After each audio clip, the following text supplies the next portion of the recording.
بسم اللہ الرحمن الرحیم۔ جو مولا کے نام کے ساتھ لفظ عسکری لگا ہوا ہے، اس کا کیا مطلب ہے اور یہ حضرت کے نام کے ساتھ کیوں استعمال ہوتا ہے؟ کیونکہ اس کی وجہ یہ ہے کہ متوکل یا واثق باللہ کے دور میں جب اس نے امام علی النقی علیہ السلام کو اپنے لشکر کے معائنے کے لیے بلایا تھا، اور امام علی النقی علیہ السلام کو بلندی پر لے جانے کے بعد ایک مرتبہ اشارہ کیا کہ اب میرا لشکر آپ دیکھ لیجئے، تو حد نگاہ تک گھڑ سوار موجود تھے، بہت بڑا لشکر تھا اس کا، اور اس کے بعد مولا نے اپنے دستے ولایت سے اشارہ فرمایا اور کہا کہ اچھا اب ہمارے لشکر کو بھی دیکھ لیں۔ سبحان اللہ سبحان اللہ۔ اور اس نے جو سر اٹھا کر دیکھا تو ساری فضا میں زمین سے آسمان تک فوج ہی فوج نظر آئی۔ سبحان اللہ۔ عسکر کا مطلب ہوتا ہے لشکر۔ واہ۔ چونکہ حضرت نے اپنے عسکر کا مشاہدہ کرایا تھا اور آپ کا لشکر زمین سے آسمان تک پھیلا ہوا تھا، اس لیے آپ کو عسکری کہا جانے لگا۔ سبحان اللہ سبحان اللہ۔ عظمت امام حسن عسکری علیہ السلام صلوات اللہم صلی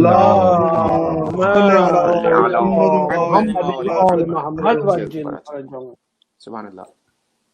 جیسے کہ ہم نے بیان کیا، بعض علماء نے اسے امام علی النقی علیہ السلام کے واقعے کے طور پر لکھا ہے، اور اس وقت سے چاہے امام علی النقی علیہ السلام کا واقعہ ہے، امام حسن عسکری علیہ السلام کا، بہرحال دونوں کا مشترک لقب ہو گیا عسکریین۔ آج بھی سامرہ میں تشریف لے جائیے تو دونوں معصومین کو ملا کر عسکریین کے نام سے یاد کیا جاتا ہے۔ سبحان اللہ۔ اور یہ اس بات کی علامت ہے کہ امام علی النقی بھی عسکری ہیں اور امام ابو محمد حسن ابن علی بھی عسکری ہیں۔ سبحان اللہ سبحان اللہ۔ بے شک ان کے پاس بھی وہی آسمانی طاقت اور فضائی لشکر ہے، اور ان کے پاس بھی وہی اختیار و قوت ہے۔ سبحان اللہ۔ لیکن جب دونوں معصومین میں فقط ایک عسکری کے لقب کی باری آئی تو صرف امام حسن عسکری کو اس لقب سے یاد کیا گیا، بے شک۔ اور آپ ہی کی شہرت عسکری کے نام سے ہوئی۔ ایک لفظ یہاں کہنے کا جی چاہتا ہے، وقت بہت محدود ہے، لیکن یہ بات عرض کر دوں کہ شاید مصلحت الہی یہ رہی ہو کہ آپ ہی کا نام عسکری کے لقب سے مشہور ہو، تاکہ دنیا دیکھ لے کہ تاریخ عصمت میں دو حسن گزرے ہیں۔ غور فرمائیے گا، بسم اللہ۔ ایک امام حسن مجتبیٰ علیہ السلام اور دوسرے امام حسن عسکری علیہ السلام۔ ان کے علاوہ جتنے ائمہ ہیں وہ یا محمد ہیں یا علی ہیں یا جعفر ہیں، اور آقا ابا عبداللہ الحسین، حسین فقط ایک ہے۔ سبحان اللہ سبحان اللہ۔ بے شک۔ لیکن حسن یا امام حسن مجتبیٰ ہیں یا امام حسن عسکری ہیں، اور دونوں میں بظاہر فرق اس طرح سے ہے دونوں کے حالات میں، لیکن نتیجہ مشترک ہے کہ مولا حسن علیہ السلام نے بھی صلح کی تھی حکم خدا کے تحت، اور بعض افراد نے یہ الزام لگایا کہ اقتدار سے مروب ہو گئے یا تخت و تاج سے نعوذ باللہ مقابلہ نہ کر سکے، اور دوسرے امام حسن عسکری علیہ السلام، اور وہ بھی مصلحتاً چونکہ خاموشی کے عالم میں رہے، بلکہ ایک اگر ہو سکا تو میں آگے عرض کروں گا کہ امام حسن عسکری علیہ السلام کے حالات تو اتنے سخت ہے کہ حتیٰ مولا نے منع فرما دیا تھا اپنے چاہنے والوں کو بھی کہ جب میں باہر نکلوں تو مجھے سلام نہ کیا جائے، اور ایک چاہنے والے کے لیے کتنا سخت ہوگا کہ اپنے امام وقت کو دیکھے لیکن سلام نہ کرے۔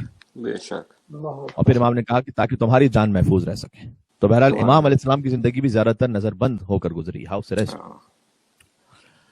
تو غور فرمائیے گا کہ یہ پہلے حسن نے بھی صلح کی تھی اور آخری حسن، ان کے حالات بھی اس طریقے سے رہے، لیکن دنیا پر یہ واضح ہو جائے کہ اب جب حسن عسکری کے بعد ان کے لال پردہ غیبت سے تشریف لائیں گے تو حسن عسکری کا لال ظلم کا تختہ الٹ کر عدل و انصاف کا راج قائم کر دے گا، بے شک۔ اور تب دنیا کو اندازہ ہوگا کہ اب جو غور کیجیے گا جو بات کرنے لگا ہوں، الہی انقلاب سے پہلے ایک حسن کو خاموش رہنا پڑتا ہے۔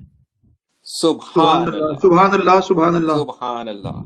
کل حسن مجتبیٰ خاموش تھے تو کربلا کا انقلاب سامنے آ گیا، اور آج حسن عسکری خاموش رہے تو یہ علامت ہے کہ ایک عظیم انقلاب آنے والا ہے، سبحان کہ سبحان اللہ۔ جس میں کربلا کا انتقام بھی ہو جائے گا اور ظلم کے نظام کی دھنزیاں بھی اڑ جائیں گی۔